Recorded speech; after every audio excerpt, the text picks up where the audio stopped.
Ficou e pessoas que maravilhoso. viram meu texto disseram que eu não deveria fazer aquilo. Eu digo, mas é o que eu vejo, gente. A academia está muito preocupada, às vezes, com forma, com palavras, e esquece da essência, do conteúdo, daquilo que é a matéria, e esquece, por exemplo, da prática. Eu acho que a ciência ela está cada vez mais distante da prática, e a prática ela está cada vez mais difícil. A relação na sala de aula está cada vez mais difícil. A gente tem uma subjetividade nova que não se compreendeu ainda, que a pesquisa não conseguiu, que a escola não conseguiu compreender. E que está, assim, adoentada, que está difícil de você lidar, sabe?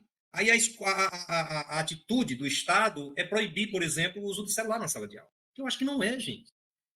Não penso que essa é a distração. Esse é mais uma distração, mais uma, porque a escola não está dando conta dessa juventude que tem outros valores, que tem outra dimensão da realidade, que está lá assistindo, né, acompanhando as redes sociais e vendo gente produzir idiotice e ficar milionário. E gente dizendo idiotice o tempo todo e recebendo curtida. E é esse tipo sabe, proibir na escola, ele continua usando em casa, ele continua, porque é o pai que dá o celular para a criança desde pequeno. Sabe? Então, proibir não resolve o problema, porque ele vai arranjar outra distração. É o cubo mágico, é, sei lá, o cabelo, é a maquiagem, é qualquer coisa, porque o problema está, talvez, na questão da escola, que precisa repensar as coisas.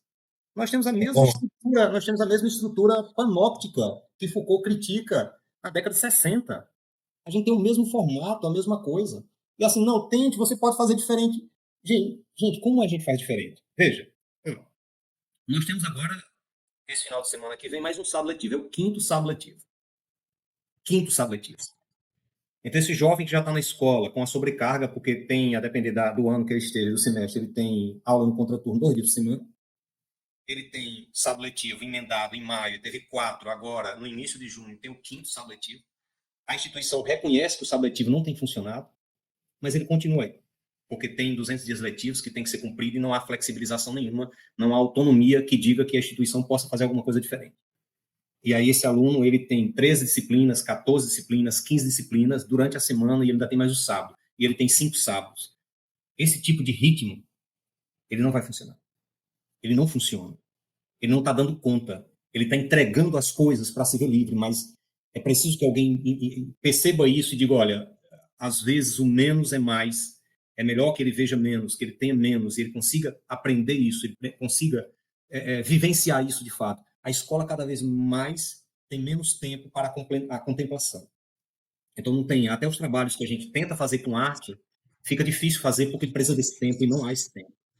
Sabe? Na minha tese, num dos capítulos lá, teóricos não, de análise, né? Eu falo sobre isso, sobre a quantidade, sobre a sobrecarga, e que essa sobrecarga ela vai gerar adoecimento, ela vai gerar um tipo de comportamento que afeta a relação na escola e que cria essa barreira para esse aluno estar bem.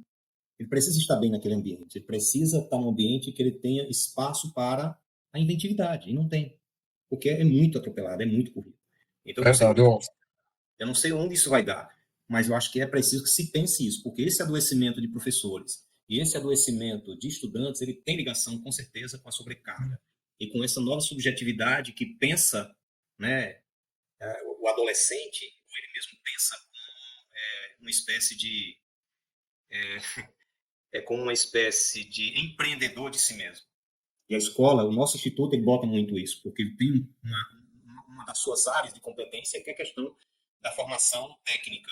E aí, a questão do empreendedorismo, né, essa ideia de que você pode ser empreendedor de si mesmo, faz com que você cada vez mais assuma uma carga maior, porque você precisa dar conta de se produzir e de ganhar a sua sobrevivência a partir disso. Isso vira uma loucura. E a escola, com esse ritmo, ele contribui de certa maneira. Mas vamos lá, são desabafos, né? Como minha tese tem um pouco de desabafo que Erlon chama de... Qual foi a palavra que você usou que eu não lembro agora? Como se fosse... Transbordamento? Não, a palavra que ele usou no Dia da Defesa não é fuxico, é uma outra coisa parecida com fuxico, com a ideia de você fuxicar, de você contar em segredo, de você... eu usou uma palavra que eu gostei muito e que eu acho que em alguns momentos eu dou essa pitada com um palhaçarinho de denúncia, meio que de fuxico, meio que desabafo.